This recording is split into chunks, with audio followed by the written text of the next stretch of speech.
সর্বোচ্চ বড়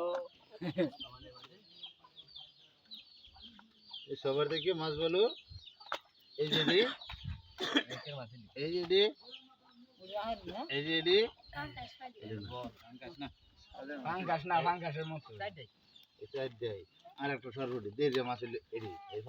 আরেকটা তো দিয়েছে সিরা গেছে গা সরবটি ও দেখ মাছ আনছি এটা আছে একটা এরপরে নিলাম না না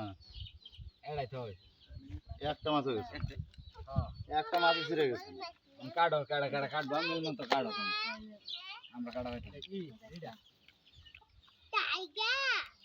বনমার আইলে তো আমার বললো সামান আমার এটা ইউটিউবে যাইব মানুষ কয়জন 13 জন আমার বন্ধু 13 জন